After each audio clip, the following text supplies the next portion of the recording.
Modern Tamil Nadu நேயர்களுக்கு வணக்கம். ஒரு வாழ்த்துக்கள்ல இருந்தே ஆரம்பிச்சிடலாம். மலையாள நடிகர்கள் சங்க தேர்தல் நடந்து முடிஞ்சு முடிவுகள் வெளியாகிருக்கு. அம்மா association of Malayalam movie artist அந்த சங்கம் அது வந்து ஏன் அதுல வந்து ஸ்வேதா மேனன் அப்படிங்கிற நடிகை வந்து தலைவியா தேர்ந்தெடுக்கப்பட்டிருக்காங்க. 31 ஆண்டுகளாவது அந்த சங்கம் ஆரம்பிச்சு அதுல முதல் பெண் தலைவியா வந்திருக்காங்க.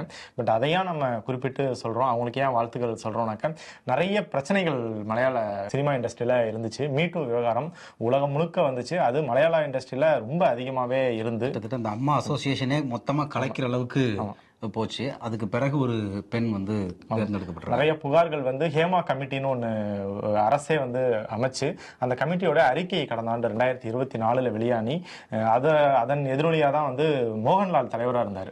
ஒட்டுமொத்த நடிகர் சங்கமுமே வந்து பதவியை ராஜினாமா பண்ணாங்க. அதுக்கப்புறம் தேர்தல் நடந்துச்சு. அதில் ஸ்வேதா மேனன் போட்டிக்கிட்டாங்க.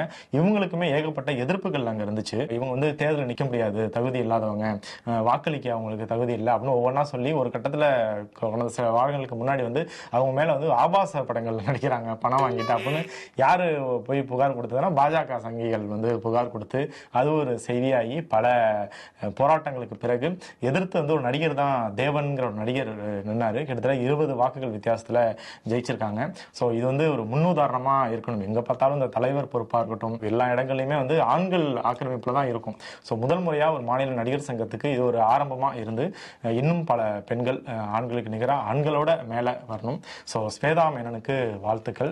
நேரடியா ஷோக்குள்ள போயிடலாம். இது முச்சந்தி, நான் அலெக்ஸ் பாண்டியன், நான் பன்னீர் பெருமாள்.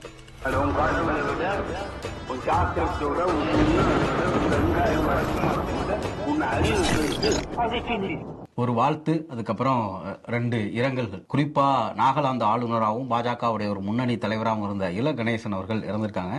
கிட்டத்தட்ட தமிழ்நாட்டில் எல்லா தலைவர்களுமே அதுக்கு இரங்கல் அறிக்கைகள் வெளியிட்டிருக்காங்க. தமிழ்நாட்டுடைய அரசியல்ல, குறிப்பா RSS பாஜகவுடைய அரசியல்ல இல கணேசனுடைய பங்கு ரொம்ப ரொம்ப முக்கியமானது.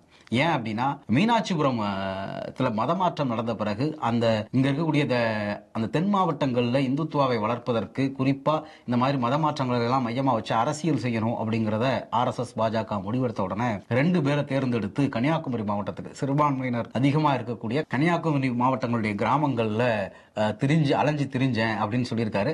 அதற்கு பிறகுதான் தமிழ்நாட்டையே திகைக்கிற அளவுக்கு நடந்த மண்டைக்காடு கலவரம் நடந்துச்சு.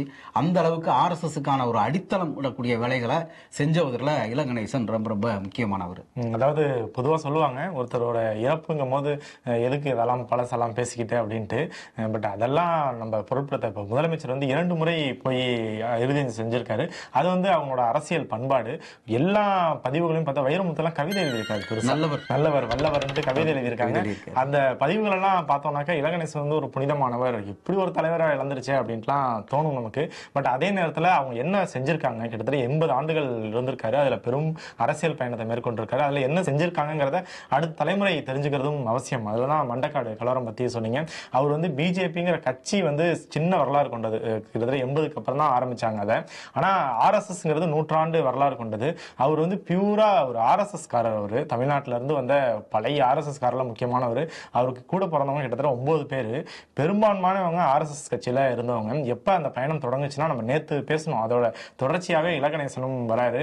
காந்தி படுகொலை செய்யப்பட்ட போது வந்து அந்த இயக்கம் தடை செய்யப்பட்டிருந்துச்சு. அப்ப இந்த குடும்பமே சேர்ந்து RSSல வந்து பிரச்சாரகர்கள் அப்படிம்பாங்க. அதுல அதை ஆகி பயணங்கள் மேற்கொண்டு அந்த RSS வளர்க்க பாடுபட்டவங்க. இது வந்து முக்கியமானது வந்து பெரியார் இறந்த அன்னைக்கு விஜயபாரதம்னு ஒரு பாஜகவோட இதழ், அதுல வந்து எழுதியிருந்தாரு, தேச விரோதிக்கு தேச மரியாதையா அப்படின்ட்டு எழுதியிருந்தாரு. ஏன்னா பெரியாருக்கு வந்து அப்ப முதலமைச்சரா கலைஞர் இருந்தாரு. அவர் வந்து அரசு மரியாதையோட அவருக்கு வந்து இறுதி சடங்குகள் செய்யணும்னு சொல்லியிருந்தாரு. அதை எதிர்த்து எழுதியிருந்தாரு. இப்படி வந்து ரொம்ப ஆக்ரோஷமா செயல்பட்டவர். கண்ணதாசன் இறந்தாரு. அப்ப வந்து கண்ணதாசன் வந்து அவர் ஒரு திராவிட சித்தாந்தம் கொண்டு வரா இல்ல சங்கி மனப்பான்மை கொண்டு வரா, அதுலலாம் பல விவாதங்கள் இருக்குது. ஆனா அவர் இறந்த போது அவர் ஒண்ணு எழுதுறாரு. கடைசியா வந்து அவர் வந்து இயேசு காவியம் எழுதினாரு. அதுக்கு முன்னாடி பல இந்து காவியங்கள் எழுதினாரு. அப்பெல்லாம் வந்து சாவல. இயேசு காவியம் எழுதும் போது இறந்துட்டாரு. இது எவ்வளவு கொச்சையான ஒரு மனப்பான்மையோட இருந்தாரு. இன்னும் என்னன்னாக்க அதுவே தப்பு. அவரோட கடைசி நூல் வந்து இயேசு காவியம் கிடையாது. அதுக்கு அதுக்கப்புறம் பல நூல்கள்லாம் எழுதியிருக்காரு. ஸோ இப்படியோட மனப்பான்மையோட இருந்தவர். நீங்க மண்டைக்காடு மாதிரியே வந்து பல கலவரங்கள், தமிழ்நாடு பாஜக தலைவராக இருந்தாரு, மாநிலங்களவை உறுப்பினராக இருந்தாரு. இப்ப கடைசியா மணிப்பூர்லாம் கொஞ்ச நாள் இதா போட்டிருந்தாங்க போல இருக்கு. இவர் போனதுக்கப்புறம் கலவரம் வந்துச்சா இல்ல அதுக்கு முன்னாடி வந்துச்சான்னு தெரியல. இப்ப நாகாலாந்துக்குலாம் வந்தாரு. தமிழ்நாட்டுல பாஜக தலைவராக இருந்த ஒருத்தர் இறந்திருக்காரு. அவர்னால தமிழ்நாட்டுக்கு எந்த பாஜக இருந்தாருங்கிறதுக்காக அவர் எந்த பயனும் வந்திருக்காரு. பட் இதையும் தெரிஞ்சுக்க வேண்டியது நம்மளோட கடமை. அவங்க எப்படி இருக்காங்களோ அதே மாதிரி தான் அவங்கள பற்றியும் நம்ம பதிவு செய்ய வேண்டியது இருக்கு. பெரியாருக்கு, கண்ணதாசனுக்கெல்லாம் இலகணேசன் இப்படி எழுதுறப்ப இலகணேசன் யாருங்கிறதையும் நாம சொல்ல வேண்டியது இருக்கு. அடுத்து இன்னொன்னு, மிக முக்கியமான திராவிட இயக்க ஆய்வாளரான அரு திருவிடம் அவங்க வந்து இன்னைக்கு காலையில காலமாயிருக்காரு. அவர் வந்து கிட்டத்தட்ட அவருடைய வாழ்க்கையே முழுக்க முழுக்க திராவிட இயக்கத்துடைய தொடர்புடையது. அவங்க அப்பாவே வந்து சுயமரியாதை இயக்கத்துல தந்தை பெரியாரோட ரொம்ப நெருக்கமா செயல்பட்டவர். திராவிட இயக்கத்துடைய தன்னுடைய இளமை காலத்துல வந்து பயணிச்சதுனாலேயே 1972 திருவிடம் அப்படின்னு ஒரு பத்திரிகையும் அவர் நடத்தியிருக்காரு. அந்த பத்திரிகையில திராவிட இயக்க முன்னோடிகளான திருவாரூர் தங்கராசு, திராவிட கழக தலைவர் கி வீரமணி, கல்வியாளர் நேத்து சுந்தரவடிவேலு, இப்படி பல கவிஞர் முடியரசன், இப்படி பலரும் பங்களிச்சிருக்காங்க. திருவாரூர் தங்கராசு அவர்கள் அதுல எழுதின கரிஞ்சட்டை கடிதங்கள் அப்படிங்கிறது அந்த காலகட்டத்தில் மிக முக்கியமான ஒரு அரசியல் தொடரா பார்க்கப்பட்டிருக்கு. அதற்கு பிறகு தன்னுடைய இறுதி காலம் வரைக்கும் தன்னுடைய எழுத்து பணியை அவர் தொடர்ச்சியா பங்களிச்சுக்கிட்டே இருந்தார். மூவலூர் ராமாமிர்தம் அம்மையார் தொடர்பா அவங்க ராட்சசி, கலகக்காரி அப்படிங்கிற புத்தகங்கள் எழுதியிருக்காரு. திமுக பெற்ற வெற்றிகளும் வீர தழும்புகளும் அப்படின்னு ஒரு புத்தகம் எழுதியிருக்கிறாரு. கலைஞரின் காலடி சுவடுகள் அப்படின்னு ஒரு புத்தகம் எழுதியிருக்காரு. இது எல்லாத்தையும் தாண்டி அவருடைய இன்னொரு முக்கியமான புத்தகம் ஒரு பெரிய வரலாற்று தொகுப்பு அப்படின்னே சொல்லலாம். திருவல்லிக்கேணி முதல் திருவாரூர் வரை அப்படின்னு ஒரு பெரிய புத்தகம். திராவிட இயக்கத்துடைய வரலாறுகளை வாசிக்கணும், தெரிஞ்சுக்கணும் அப்படின்னு நினைக்கக்கூடிய எல்லோரும் படிக்க வேண்டிய ஒரு முக்கியமான புத்தகமா அதை எழுதியிருக்கிறாரு. அது வந்து தமிழ்நாட்டுடைய துணை முதலமைச்சரால பெரியார் திடல்ல வெளியிடப்பட்டுச்சு. அதே மாதிரி இந்த வரலாற்றுகளை தாண்டி சமகால அரசியல், இப்ப சிஏஏ வருதா, அது சம்பந்தமான ஒரு அரசியல் கட்டுரையை தொகுப்பா வெளியிடுறாரு. மரண தண்டனைக்கு எதிரான புத்தகங்கள் எழுதுறாரு. இப்படி வரலாற்று கட்டுரைகளும் சமகால அரசியல் கட்டுரைகளும் எழுதின ஒரு முக்கியமான திராவிட இயக்க வரலாற்று ஆய்வாளர் இன்னைக்கு வந்து இறந்திருக்கிறாரு. திராவிட இயக்க வரலாற்று ஆய்வுலகுக்கு இது ஒரு மிகப்பெரிய இழப்பு அப்படின்னே சொல்லலாம். இரு துருவங்களை சேர்ந்தவர்கள் இரங்கலை தெரிவிச்சுக்கலாம். நேத்து நம்ம பேசியிருந்தோம், புதினும் ட்ரம்ப்பும் சந்திக்க போறாங்க, சம்பந்தமே இல்லாம அவங்களுக்குள்ள பிரச்சனைல இந்தியா மாட்டிக்கிட்டு முழிக்குதுன்ட்டு. அந்த பேச்சுவார்த்தை முடிஞ்சிருக்கு. கிட்டத்தட்ட 3 மணி நேரம் பேசினாங்களாம். புதின் வந்து அமெரிக்காவுக்கு போய் 3 மணி நேரம் பேசியும் வந்து இந்த முடிவும் எட்டப்படாம அது முடிஞ்சிருக்கு. அதனால வரி தொடரும், தற்போதைக்கு 50% தொடரும், நாங்க பேசி முடிக்கிற வரைக்கும் அதை கட்டுங்க அப்படிங்கறதான் முடிவா வந்திருக்கு. 2ஆம் கட்ட பேச்சுவார்த்தை வந்து ரஷ்யாவில் நடக்கும், மாஸ்கோ நகர்ல நடக்கும். அப்ப நான் இங்க இருந்து அங்க போவேன், அப்பயும் நாங்க முடிவு எடுப்போம், எடுக்காமலும் போவோம் அப்படின்ட்டு ஆயிட்டாங்க. என்னன்னா இந்த பேச்சுவார்த்தை முடிஞ்ச உடனேயே வந்து இன்னமும் அங்க ரஷ்யா உக்ரைன் போர் வந்து நிறுத்தல. அங்க வந்து பலிகள் தினம் தினம் நடந்துகிட்டு தான் இருக்கு.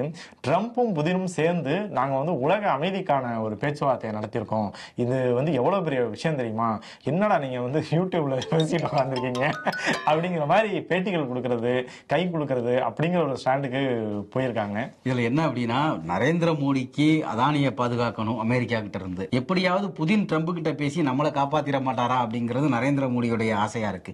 இது எல்லாத்துக்கும் இடையில சிக்கி இருக்கிற இன்னொரு முக்கியமான இடம் அப்படின்னா தமிழ்நாடு. நம்ம நேத்து கூட அதை பத்தி பேசணும். தமிழ்நாடு மாதிரி தொழில்துறையில மிகப்பெரிய அளவுல வளர்ச்சி அடைந்து ஏற்றுமதி செய்யக்கூடிய ஒரு மாநிலத்துக்கு வந்து அமெரிக்கா விதிச்சிருக்கக்கூடிய இந்த வரி விதிப்பு அப்படிங்கிறது மிகப்பெரிய இழப்புகளை ஏற்படுத்தும். தமிழ்நாடு முதலமைச்சர் தமிழ்நாட்டுடைய தொழில்துறை இதனால பாதிப்புகள் ஏற்படக்கூடாது அப்படிங்க, அதை சரி செய்யணும் அப்படின்னு பிரதமருக்கு கடிதம் எழுதியிருக்கிறாரு. அதான் அவர் அந்த கடிதத்துல குறிப்பிட்டிருக்காரு. நம்ம இது சொன்ன விஷயங்களெல்லாம் குறிப்பிட்டு இதுல வந்து மிகப்பெரிய பாதிப்பு வந்து தமிழ்நாட்டுக்கு ஏற்பட போகுது.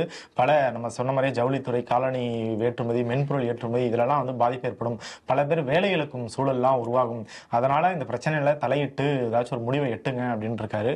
பட் வழக்கம் போல அவர் அதெல்லாம் கேட்க மாட்டாரு. இது தமிழ்நாட்டுக்கு இழப்பு அப்படிங்கிறது மோடிக்கு வந்து ஒரு பெரிய விஷயமே கிடையாது. அவங்க வரி விதிப்பு அப்படிங்கிறதே வந்து இந்தியாவிலிருந்து இறக்குமதி செய்யக்கூடிய பொருட்களுக்கு தான் வரி விதிப்பு போடுறாங்க. அப்ப ஏற்றுமதி செய்யக்கூடிய தமிழ்நாடு மாதிரியான மாநிலங்கள் பெரிய பாதிப்புகளை ஏற்படுத்தும்.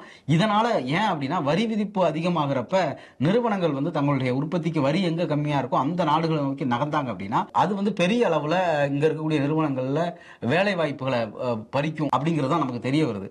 ஆக தமிழ்நாட்டுடைய வேலை வாய்ப்பையும் தொழில் வளர்ச்சியையுமே கூட பாதிக்கக்கூடிய இந்த நடவடிக்கையில உடனடியாக இந்திய அரசு தலையிடணும். அதானியை விட தமிழ்நாடு மாதிரியான மாநிலங்கள் தான் நரேந்திர மோடிக்கு முக்கியம் அப்படிங்கறது அவருக்கு உணர்த்த வேண்டிய தேவையும் நமக்கு இருக்கு. அது அமெரிக்கா இந்தியா மீது விதித்த வரி, அதை பத்தி பேசி முடிக்கும் போதே வந்து இந்தியர்கள் மீது விதிக்கப்பட்ட வரி, அது நேத்து நம்ம பேசியிருந்தோம். அந்த கவுன்சிலுக்கு போவோம், அவர் வந்து தீபாவளி பரிசு ஜிஎஸ்டி குறைக்க போறேன்னு நீங்க சொன்னீங்க. கவுன்சிலுக்கு போவோம், கவுன்சில் முடிவெடுக்கின்றீங்க. இப்ப அது நடந்துருச்சு. உடனே இமீடியட்டா கவுன்சிலுக்கு ஒன்றிய அரசு பரிந்துரை செஞ்சிருக்கு. அதாவது இவங்க வேறையா, கவுன்சில் வேறையா, இவங்க அவங்கள்ட்ட கேட்பாங்களா அப்படின்ட்டு, பாவங்க இந்தியர்கள் பாவம், அதனால அந்த வரியெல்லாம் கொஞ்சம் குறைங்க அப்படின்னு சொல்லிட்டு மோடி வந்து கவுன்சிலுக்கு பரிந்துரை செஞ்சிருக்காரு.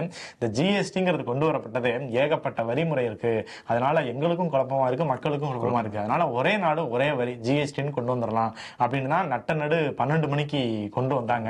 இப்ப அதுலயும் அவங்களுக்கு குழப்பம் ஏற்பட்டிருக்கு. அதுல வந்து 0% வரி, 5, 12, 18, 28 இப்படின்னு பல ஸ்லாபுகள் இருக்கு. இதை வந்து நாங்க சிம்பிளிஃபை பண்ண போறோம் அப்படின்னு 2 ஸ்லாபை தூக்குறாங்களாம். அதாவது பரிந்துரை தான் இது எல்லாமே, ஒன்றிய கவுன்சில் தான் அதை முடிவு பண்ண போது 5%, 12% வந்து எடுக்க போறோம், எடுத்துட்டு 12% இருக்கிறத முன்ன பின்னையோ அடுத்த பக்கத்துல இருக்கிற ஸ்டாப்ல மாத்த போறோம் அப்படின்ட்டு கோரிக்கையா எழுந்திருக்கு. பட் ஆனா நீங்க சொன்ன மாதிரி அது இதுல இன்னொன்னு என்ன அப்படின்னா, அவங்க சொல்றது 4 ஸ்லாபா திரும்ப திரும்ப சொல்றாங்க. ஆனா பல பொருட்களுக்கு இவங்க வந்து 3% வரி வச்சிருக்காங்க.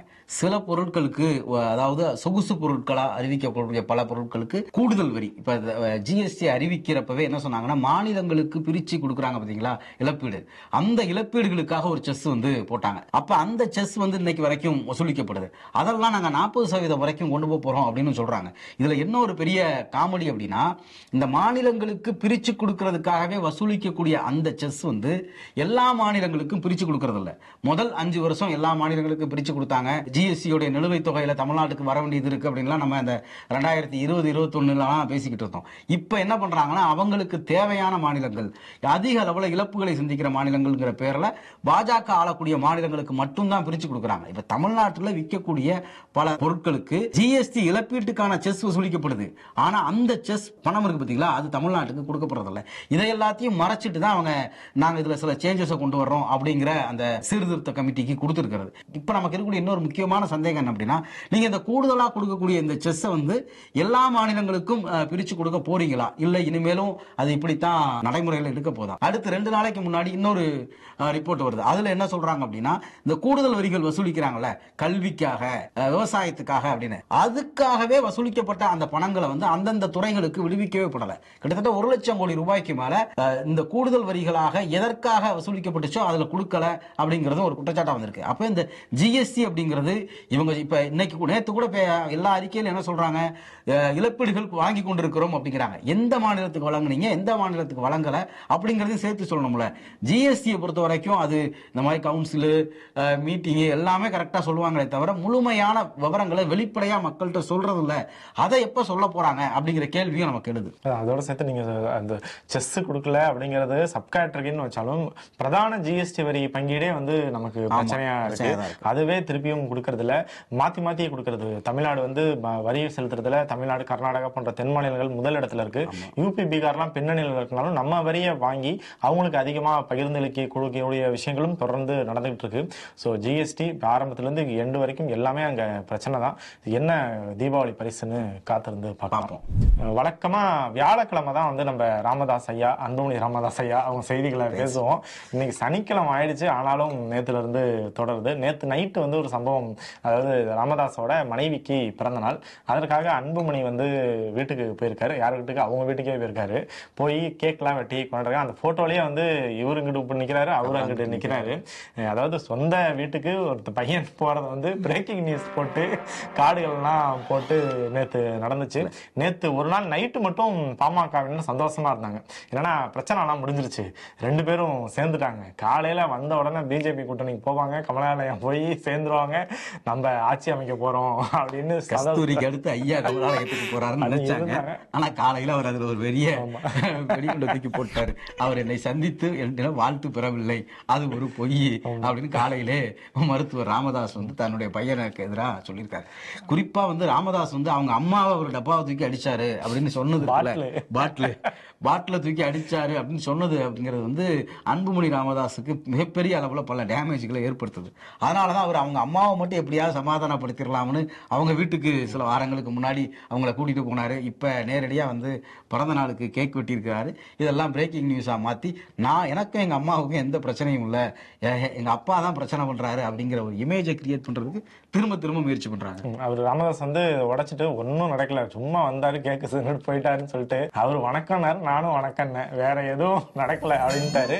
நாளைக்கு வந்து அன்புமணியோட பொதுக்குழு மாதிரியே ராமதாஸ் ஐயாவோட பொதுக்குழு நாளைக்கு ஞாயிற்றுக்கிழமை நடக்க போகுது. அந்த பொதுக்குழுவுமே வந்து அன்புமணி வந்து பொதுக்குழுவில் எல்லாரும் கலந்துக்கிட்டாங்க. ஜி.கே. மணி மாதிரி சில பேர் மட்டும் போகல. ஜி.கே. மணி, சேலம் அருள், இப்படி அந்த கட்சியுடைய முக்கியமான தலைவர்கள் கலந்துக்கல. இவர் ஒரு பொதுக்குழு நடத்திட்டு இது வந்து தேர்தல் ஆணையம் வந்து அங்கீகரிச்ச பொதுக்குழு, இதுதான் வந்து அதிகாரப்பூர்வ பொதுக்குழு அப்படின்லாம் பில்டப் பண்ணிக்கிட்டு இருந்தாங்க. அப்போ வந்து ராமதாஸ் ஐயாவால் இன்னும் பொதுக்குழு கூட்ட முடியாது, அப்படியே கூட்டினாலும் அது பொதுக்குழுவாலாம் இருக்காரு, வெறும் குழுவாக தான் இருக்கும் அப்படின்லாம் சொன்னாங்க. பட் ஆனால் இவர் இன்னமும் அதுலேயும் ஸ்ட்ராங்காக இருக்காரு. நாளைக்கு நடக்க போகிறது தான் அதிகாரப்பூர்வ பொதுக்குழு, நாளைக்கு நான் நடந்தே தீரும் அப்படின்னு இருக்காரு. ஸோ இன்னமும் இந்த மேங்கோ பிரச்சனை முடியல, அது தொடரும். வழக்கமாக எதிர்க்கட்சிகள் ஆளக்கூடிய மாநிலங்களில் அமலாக்கத்துறையுடைய அதிரடியான நடவடிக்கைகள் நடந்துகிட்டே இருக்கும். சமீப காலமாக கொஞ்ச நாள் வந்து பல வழக்குகள் அவங்க வாங்கின அடியின் காரணமாக அமைதியாக இருந்தாங்க. இன்னைக்கு தமிழ்நாட்டில் திரும்ப ஆரம்பிச்சிருக்காங்க. திண்டுக்கல் மாவட்டத்தில் தமிழ்நாட்டுடைய அமைச்சர் ஐ. பெரியசாமி அவர் வீட்டிலையும், சென்னையில் அவருடைய பையன் எம்எல்ஏவா இருக்கிறாரு, அந்த அவருடைய அறையை திறக்கிறதுக்காக சட்டமன்ற உறுப்பினர்களுடைய விடுதி கதவை உடைச்சு அத்துமீறி உள்ள போயிருக்காங்க. திருவல்லிக்கேணி காவல்துறை வந்து அமலாக்கத்துறை அதிகாரிகள் மேல வழக்கு பதிவு செஞ்சிருக்காங்க. இது வந்து அமலாக்கத்துறையுடைய செயல்பாடுகள் அப்படிங்கிறது கிட்டத்தட்ட அரசியல் நடவடிக்கைகளுக்காக மட்டுமே அவங்க இதை பயன்படுத்துறாங்க அப்படிங்கிறது வெட்ட வெளிச்சமா இந்தியா முழுக்க பல முறை விவாதிக்கப்பட்டுருச்சு. அவ்வளவு விவாதிக்கப்பட்ட பிறகும் மீண்டும் மீண்டும் அவங்க அந்த அத்துமீற நடவடிக்கைகளை ஈடுபடுறாங்க. குறிப்பா தமிழ்நாட்டில் ஒன்றிய பாஜக தாண்டி தமிழ்நாட்டுடைய மாவட்ட பாஜக தலைவர்களே அமலாக்கத்துறையை வந்து பயன்படுத்தி பேரம் பேசுறதெல்லாம் கூட விவசாயிகளுடைய நிலத்தை ஆக்கிரமிக்கிறதுக்காக அமலாக்கத்துறையை பயன்படுத்தின வரலாறுலாம் நம்ம கடந்த சில மாதங்களுக்கு முன்னாடி பார்த்தோம். இப்போ மீண்டும் தமிழ்நாட்டில் அமலாக்கத்துறை தலையிட்டு அது காவல்துறை வழக்கு வரைக்கும் போயிருக்கு. ஃபேஸ்புக்கில் ஒரு கமெண்ட் பார்த்தேன், பாஜக தன்னோட தேர்தல் வேலையை வந்து தமிழ்நாட்டில் ஆரம்பிச்சிட்டாங்க அப்படின்ட்டு. அது வந்து நம்ம திருப்பி திருப்பி சொல்கிறது தான், அமலாக்கத்துறைங்கிறது பாஜகவோட ஒரு விங்கு மாதிரி செயல்பட்டுக்கிட்டு இருக்கு. அவங்க வழக்கு தொடுக்காத திமுக மூத்த அமைச்சர்களே இல்லை அப்படிங்கிற அளவுக்கு எல்லார் மேலேயும் ஆல்மோஸ்ட் துணை முதலமைச்சர் வரைக்குமே போய் ஏதாச்சும் ஒரு வழக்கில் அவங்கள லிங்க் பண்ணுறது, விசாரணைக்கு கூப்பிடுறது, அவங்க இடங்களில் அத்துமீறி நுழைஞ்சு பொருட்களை எடுத்துகிட்டு போகிறது, சீல் வைக்கிறது இப்படின்னு பண்ணிக்கிட்டே இருக்காங்க. பட் ஆனால் ஒருத்தருக்கு மேல கூட இவங்களால வந்து தண்டனை வாங்கி கொடுக்கறதுங்கிறது கடைசி. அவங்களோட ஒரு முகாந்திரம் இருக்கு இந்த குற்றச்சாட்டுக்கு அப்படிங்கிறது கூட அவங்களால நிரூபிக்க முடியல. இவங்க இந்தியா முழுக்க போடப்பட்ட இந்த அரசியல் வழக்குகள்லயே இவங்க தீர்ப்பு கொடுத்தது ரொம்ப ரொம்ப கம்மி, 1% கம்மியா தான் தீர்ப்பு கொடுத்திருக்காங்க. இவங்களுடைய கடந்த கால வரலாறுன்னு பார்த்தாலே அதிகமா எங்கெல்லாம் இந்த அமலாக்கத்துறை வழக்குகள் பதிவு பண்ணப்பட்டிருக்கு அப்படின்னா, ஒன்னு மகாராஷ்டிரா, இன்னொன்னு பீகார், அடுத்து உத்தரப்பிரதேசம், மேற்கு வங்கம், தமிழ்நாடு, இந்த 5 மாநிலம் தான்.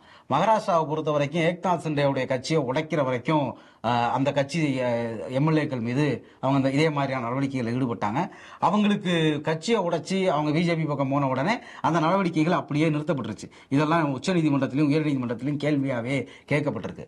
அதே மாதிரி தான் அஜித் பவார் மீதும் நடவடிக்கைகள்னு காமிச்சு அப்படியே அந்த கட்சியை உடைச்சி கூட்டு போன பிறகு அதையும் நடவடிக்கை எடுக்காம விட்டுட்டாங்க. பீகார்லையும் மேற்கு வங்கத்திலையும் தொடர்ச்சியா ஆர்ஜேடி தலைவர்கள் மீதும் அங்க வந்து மம்தா பானர்ஜி கட்சி தலைவர்கள் மீதும் இதே மாதிரியான நடவடிக்கைகளில் ஈடுபட்டு, ஆனா அவங்களால அங்க கட்சிகளை உடைக்க முடியல. அகிலேஷ் யாதவுடைய சமாஜ்வாதி கட்சிக்கு உத்தரப்பிரதேசத்திலையும் பண்ணினாங்க. அங்க சில எம்எல்ஏக்களை மட்டும் இவங்களால கட்சியை விட்டு இந்த மாதிரி மிரட்டி எடுக்கப்பட்டுச்சு.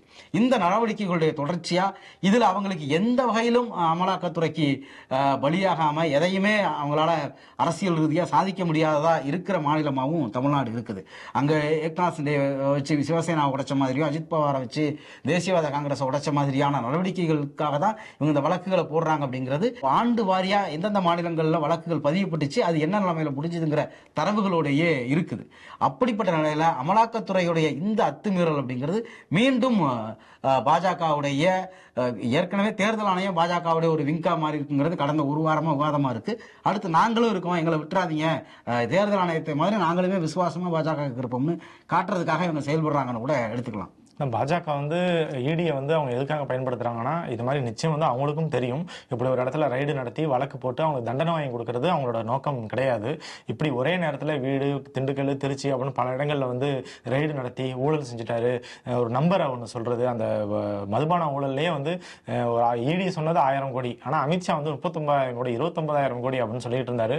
அவங்களோட நோக்கம் வந்து ஒருத்தர் மேல குற்றச்சாட்டுக்கு உள்ளாக்கி இது வந்து ஒரு ஊழல் கட்சி, இது வந்து ஒரு ஊழல் செஞ்சவங்க அப்படின்ட்டு அவங்களுக்கான அபிப்பிராயம் அபிப்பிராயத்தை பொதுமக்கள்கிட்ட டேமேஜ் பண்றது தான், அது மட்டும் தான் அவங்களோட நோக்கமா இருக்கு. ஏன்னா வழக்கு வந்து உச்சநீதிமன்றமோ உயர்நீதிமன்றம் போன பிறகோ குற்றப்பத்திரிகை தாக்கல் செய்யறதே வந்து இடி கம்மி தான். அவங்களுக்கு அதுக்கான முகாந்திரம் கூட அது கிடையாது. இவங்களோட ஒரே வேலை பப்ளிக்ல அவங்க அமைச்சர்களா இருக்கட்டும் ஒரு கட்சியா இருக்கட்டும் அந்த டேமேஜ் பண்றதுதான். இன்னொன்னு திமுகவை சேர்ந்த தலைவர்களே மேடைகள்ல ஓப்பனா சொல்றாங்க, இதுதான் பாஜக செய்யும், இடி அனுப்புவாங்க, இடியா இருக்கட்டும் மோடியா இருக்கட்டும் நாங்க பயப்பட மாட்டோம் பாத்துக்கிறோம் அப்படின்ட்டு சொல்லிட்டு விழிப்புணர்வோடு இருக்கிற ஒரு கட்சி. இப்ப ஐ பெரியசாமி வந்து 2006ல இருந்து 2011 வரைக்கும் அமைச்சரா இருந்தபோது முறைகேடா சில விஷயங்களை செஞ்சாரு இவங்களோட குற்றச்சாட்டு. இத்தனை ஆண்டுகளுக்கு பிறகு அது அந்த சம்பந்தப்பட்ட அதிமுக ஆட்சி பண்ணிருக்கு, அதிமுக ஆட்சி அப்புறம் ஒரு நாள் அந்த ஃபைல இல்லை இவங்க தேடி போற ஃபைல வந்து இடி வந்து எடுத்துட்டு போட்டோம் அப்படிங்கிறதுக்காக எம்எல்ஏ ஹாஸ்டல்ல வீட்டுல தலைமை செயலகத்துல போய் ரைடு பண்றதுக்கு முயற்சிகள் நடக்குதுன்னு சொல்றாங்க. அப்படின்லாம் வச்சிருப்பாங்களா அப்படின்ட்டு ஒரு சாதாரணவங்களுக்கு கூட அப்படிலாம் நடக்காது. அப்ப இவங்களோட நோக்கம் வந்து அந்த ஃபைல் எடுக்கிறதோ அந்த குற்றச்சாட்டை நிரூபிக்கிறதோ கிடையாது, இப்படி ஒரு பில்டப் காமிக்கிறது அப்படிங்கிறது தான். தமிழ்நாடு அரசு முன்னாடி மற்ற மாநிலங்களும் சரி தமிழ்நாடு அரசும் சரி இடி ரைடுனா அது கொஞ்சம் வளைஞ்சு போறது அப்படிலாம் இருந்தாங்க. இப்போ வந்து அதுவும் இல்லை. இமீடியட்டா வந்து போலீஸ் ஸ்டேஷன் கம்ப்ளைண்ட் பண்ணி நீங்க செய்யறது அத்துமீறல்னு சொல்லி எஃப்ஐஆர் போடுற அளவுக்கு வந்துட்டாங்க. அந்த எம்எல்ஏ ஹாஸ்டலோட வீடியோஸ்லாம் காலைல வந்துச்சு.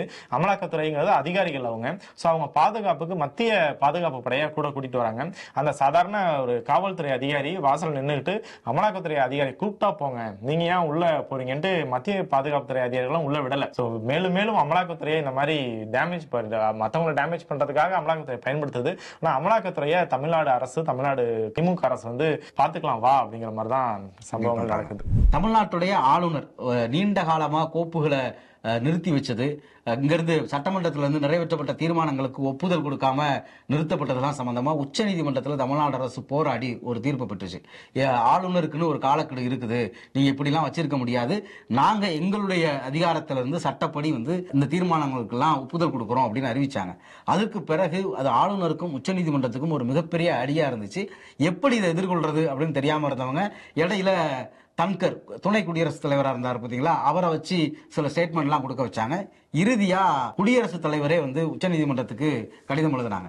இந்த கடிதத்துக்கு இன்னைக்கு தமிழ்நாடு அரசு வந்து எழுத்துப்பூர்வமா பதில் கொடுத்திருக்கு. அந்த வழக்கு தொடர்பா குடியரசுத் தலைவர் எழுதின அந்த கடிதத்துக்கு உச்சநீதிமன்றம் பதில் சொல்ல வேண்டாம், அந்த கடிதத்தை நீங்க திருப்பி அனுப்புங்க அப்படின்னு தமிழ்நாடு அரசு சார்பா எழுத்துப்பூர்வமான விவாதம் வைக்கப்பட்டிருக்கு. கிட்டத்தட்ட இந்தியாவில் இருக்கக்கூடிய பல்வேறு மாநிலங்கள்ல ஆளுநருக்கும் மாநில அரசுகளுக்கும் இடையில மோதல் இருக்கு. அதுல இந்த சட்ட முன்வடிவுகளை நிறுத்தி வைக்கிறதுங்கிறது ஆளுநர்கள் ஒரு மிக பெரிய விஷயமா பண்ணிக்கிட்டு இருந்தாங்க. தமிழ்நாடு அரசு போராடி பெற்ற அந்த உரிமை அப்படிங்கிறது இப்ப தமிழ்நாடு, கேரளா, மேற்கு வங்கம் இந்த எல்லா மாநிலங்களுக்குமான உரிமையா பார்க்கப்பட்டுச்சு. அதை உச்சநீதிமன்றத்துடைய அதிகாரத்தை தாண்டி குடியரசுத் தலைவர் தலையிட்டு அந்த மாநிலங்களுடைய உரிமைகளையும் உச்சநீதிமன்றத்துடைய உரிமைகளையுமே தலையிடுற இந்த செயல் அப்படிங்கிறது இந்தியாவுடைய நீதித்துறையை கேள்விக்குட்படுத்தும், உச்சநீதிமன்றத்தின் மீது மக்களுக்கு இருக்கக்கூடிய நம்பிக்கைகளை இழப்பு ஏற்படுத்தும் அப்படிங்கிற விவாதங்கள்லாம் கடந்த காலத்தில் பல சட்ட வல்லுநர்களாலையும் எழுதப்பட்டுச்சு. அதனால இன்னைக்கு தமிழ்நாடு அரசும் குடியரசுத் தலைவருக்கு நீங்க அதை திருப்பி அனுப்புங்க அப்படின்னு சொல்லியிருக்காங்க. குடியரசுத் தலைவர் வந்து 14 கேள்விகள் கேட்டிருந்தாங்க உச்சநீதிமன்றத்துக்கு. அந்த வழக்குல தமிழ்நாடு அரசு மட்டும் இல்லாம எங்கெல்லாம் எதிர்கட்சிகள் ஆளுதோ, எங்கெல்லாம் எதிர்கட்சிகள் ஆளுற மாநிலங்கள்ல ஆளுநர்களால பிரச்சனை ஏற்படுதோ அவங்க எல்லாருமே வந்து அந்த வழக்குல தங்களை இணைச்சுக்கிட்டு பதில் மனுக்களை தாக்கல் பண்ணிக்கிட்டு இருக்காங்க. சில நாட்களுக்கு முன்னாடி கேரள அரசும் இதே தான் சொல்லியிருந்துச்சு. உச்சநீதிமன்ற நீதிபதிக்கு குடியரசுத் தலைவர் கேட்ட 14 கேள்வியில 11 கேள்விக்கு அவரோட லெட்டர்லயே பதில் இருக்கு, அவங்களே பார்த்து படிச்சு தெரிஞ்சுக்க சொல்லுங்க அப்படின்னு தான் டீல் பண்ணியிருந்தாங்க. இப்ப தமிழ்நாடு அரசும் நீங்க அந்த பதில் கூட ஏன் சொல்றீங்க, திருப்பி அனுப்புங்க அப்படின்ட்டு சொல்றாங்க. சோ இந்த வழக்கு எதை நோக்கி ஆளுநர் குடியரசுத் தலைவர் விசஸ் எதிர்கட்சி ஆளும் மாநிலங்கள் அப்படிங்கறத நோக்கி இப்போது என்ன நடக்குதுன்னு பார்க்கலாம். இப்ப நீங்க ஆளுநர் பத்தி அது சம்பந்தமான வழக்குங்கும் போது நேத்து குடிய ஏத்திட்டு டீயை குடிச்சிட்டு நேரா பழைய வேலைக்கு கிளம்பிட்டாரு. வந்து அதே பழைய பல்லவிதான். அதுல 2-3 கருத்துக்கள் வந்து உதிர்த்திருக்காரு. ஏதோ ஒரு ஆய்வு ஏடுகள்ல இருந்து எடுத்து 1000 ஆண்டுகளுக்கு முன்னாடி நோய்களே இல்ல, அதுக்கு காரணம் வந்து சனாதானம் சாம்பார் சாதம் தான் காரணம் அப்படின்ட்டு சொல்லியிருக்காரு. இல்ல 1000 ஆண்டுகளுக்கு முன்னாடி நோய்களே இல்லை அப்படின்னு யாரு இவருக்கு சொன்னா நமக்கு தெரியல, எந்த ஏடுகள்ல இருந்துச்சுன்னு தெரியல. 1000 ஆண்டுகள் சனாதனம் அப்படிங்கிறதுக்கு இந்த பாஜக காரங்க கொடுக்குற டெஃபினிஷன் இருக்குல்ல, நீங்க சனாதனம் அப்படிங்கிறது இவ்வளவு நாள் நீங்க என்ன சொல்லிக்கிட்டு இருந்தீங்க, அது உங்களுடைய கோட்பாடுன்னு சொல்லிக்கிட்டு இருந்தீங்க. திடீர்னு பார்த்தா நோய் இல்லாம இருந்ததுக்கு காரணம் சனாதனம்ங்கிறீங்க, திருவள்ளுவர் பேசுனது சனாதனம்ங்கிறீங்க, வள்ளலார் பேசுனது சனாதனம்ங்கிறீங்க, வைகுண்டர் பேசுனது சனாதனம்னு சொல்றீங்க. சனாதனம் மாற்றணும்னா அது மாற்றவே முடியாதது அப்படின்னு சொல்லிக்கிட்டு இருந்தீங்க. 1000 வருஷத்துல சமூகம் இவ்வளவு மாறி இருக்கு. நீங்க கடைபிடிச்ச எதுவுமே 1000 வருஷத்துக்கு முன்னாடி நீங்க கடைபிடிச்ச எதுவுமே இன்னைக்கு இல்ல. எல்லாமே காலாவதி ஆயிருச்சு. அதை நீங்களுமே யாரும் கடைபிடிக்கிறது இல்ல. கிட்டத்தட்ட கடல் தாண்டி போகக்கூடாது பார்ப்பனர்கள் அப்படின்னு ஒண்ணு வச்சிருந்தீங்க. பிரிட்டிஷ்காரங்க வந்த உடனே எல்லாரும் கடல் தாண்டி போனீங்க. உங்களுடைய வசதிகளுக்கு ஏற்பலாம் நீங்க கடைபிடிச்ச தர்மங்களையே நீங்க எல்லாத்தையும் மீறி இருக்கீங்க. இவ்வளவு மீறல்களை செஞ்சுட்டு இன்னைக்கு அந்த சனாதனத்துக்கு நீங்க வேற பேர் வைக்கிறீங்க. சனாதனம்னா சமூக நீதினு பேசுறாங்க. சார் நீங்க தான் சார் பேசுனீங்க எல்லாரும் படிக்க கூடாது, பள்ளிக்கூடத்துல தீண்டாமையை கடைபிடிச்சது உங்க சனாதனம். 100 வருஷத்துக்கு முன்னாடி இது இருந்துச்சு. அப்ப 100 வருஷத்துக்கு முன்னாடி நீங்க சனாதனத்தை கடைபிடிச்சுக்கிட்டு இருந்த போது இங்க பல நோய்கள் இருந்ததுக்கான எல்லா இதுவும் இருக்கு. அதாவது பிளேக் நோய்க்கு எதிராக நடவடிக்கை எடுத்தப்ப கூட இதே மாதிரியான சனாதனிகள் எலி பிள்ளையார் வாகனம் அதை கொல்லக்கூடாது அப்படின்னு இவங்க கேம்பெயின் பண்ணவங்க. எந்த இடத்துலயுமே நீங்க மக்களை பத்தி சிந்திக்காம உங்களுடைய பழைய பெருமையையும் உங்களுடைய பழைய அதிகாரத்தையும் நிறுவுறதுக்கு எல்லா கதைகளையும் சொல்றீங்க அப்படிங்கிறது தான். இவங்களுக்கு பதிலே நம்மளால சொல்ல முடியாது. ஏன்னா இவங்க எல்லாத்துக்கும் சனாதனம்னு பேர் வச்சா அதை நம்ம எப்படி புரிஞ்சுக்கிறது? கடந்த வரலாறு எடுத்து பார்த்தாலே கடந்த 100 ஆண்டுகள் அதுக்கு கம்மியாக தான் மருத்துவத்துறை வளர்ச்சி அடைஞ்சு பல நோய்களுக்கு மருந்து கண்டுபிடிக்கப்பட்டு தடுப்பூசி கண்டுபிடிக்கப்பட்டு குழந்தை பிறக்கும் போது தாய்மார்கள்லாம் இறக்குறதெல்லாம் இப்ப நடந்துச்சு 40-50 ஆண்டுகளுக்கு முன்னாடிலாம். அதுக்காக தான் ஒவ்வொரு அப்பாவுக்கும் பல பிள்ளைகள் பிறந்த இதெல்லாம் இருக்கு. இப்ப அதெல்லாமே குறைச்சி இன்னும் 100% நம்ம அடையல. அதுக்காக போராடிக்கிட்டு இருக்கோம். அந்த சூழல்ல தமிழ்நாட்டுல நம்ம எல்லாரும் படிச்சிருக்கோம். படித்தவர்களை எவ்வளவு முட்டாளா நினைச்சா இந்த ஆளுநர் ரவி இந்த மாதிரியே தொடர்ந்து பேசிக்கிட்டே இங்க புராணங்கள்லயே உடம்பு சரியில்லாம இருக்கிறதுனால தானே சஞ்சீவ் மலையை அவர் தூக்கிட்டு வர்றாரு. உங்க கடவுளுக்கு இப்படிதான் இருக்குது. எதையுமே இல்லாம மக்களை எவ்வளவு முட்டாளா நினைச்சா இவங்க இப்படி பேசுவாங்க. இல்ல இந்த தர்மம்னு சொன்ன உடனே எனக்கு இன்னொரு ஞாபகம் வந்துச்சு. இதே மாதிரி ஒரு தர்மத்தை பாதுகாக்கிறதுக்கு ஒரு அறிக்கை எடப்பாடி பழனிசாமி கொடுத்திருக்காரு. கீதை உபதேசங்களை பின்பற்றி தர்மத்தை பாதுகாப்போம் அப்படின்னு திராவிட கட்சி என்று நம்பக்கூடிய அதிமுகவில் இருந்து ஒரு கிருஷ்ண ஜெயந்தி வாழ்த்து. கிருஷ்ண ஜெயந்திக்கு நீங்க வாழ்த்து சொல்லுங்க. அதுல இருந்து கீதை தர்மங்களை பின்பற்றி உபதேசங்களை பின்பற்றி தர்மத்தை பாதுகாக்க போறோம் அப்படின்னு சொல்றீங்களே, அது எந்த தர்மம்? இது இந்து முன்னணியோட முழக்கம். இந்து தர்மத்தை பாதுகாப்போம் அப்படிங்கிறது இந்து முன்னணியோட முழக்கம். இந்து முன்னணியோட முழக்கத்தை வெளிப்படையா பேசுற அளவுக்கு எடப்பாடி பழனிசாமி வந்திருக்காருங்கிறதும் நமக்கு இதுல தெரிய வருது. 4-5 மாதங்களாகவே அறிக்கைகள் எடப்பாடி பழனிசாமியில பெற வர அறிக்கைகள் எதுவுமே அவரோடது கிடையாது. நாக்பூர்ல இருந்து தான் தாவேகாவா இருக்கட்டும் அதிமுக இருக்கட்டும் அறிக்கை சப்ளை நடக்குது. இவர் படிச்சு பார்த்துட்டு இதை மட்டும் கொஞ்சம் லைட்டா மாத்திக்கலாங்க அப்படின்னு சொல்லி இருந்திருக்கலாம். பட் அவர் ஓகே அறிக்கை தானே கொடுப்பா அப்படின்ட்டாரு. அவர் பேச்சுக்களாகட்டும் நம்ம பிரச்சாரம் பண்றாரு. எல்லா பேச்சுகளுமே பிகினிங்ல இந்த அறநிலையத்துறை பத்தி பேசினதா இருக்கட்டும் எல்லாமே RSS ஓட குரல் தான். அதோட குரலா அதை அவங்க சொல்ற ஸ்கிரிப்டா இவர் அப்படியே வாசிக்கிறாரு. ஓகே, நிறைய விஷயங்கள் இன்னைக்கு பேசிட்டோம். GST, அன்புமணி ராமதாஸ், ஆளுநர் ரவின்ட்டு நிறைய விளையாட்டு செய்திகள் உள்ளே இருந்தனால தனியா விளையாட்டு செய்திகள் எதுவும் இல்லை. நாளை சந்திக்கலாம். தொடர்ந்து மாடர்ன் தமிழ்நாடோடு இணைந்திருங்கள். நன்றி.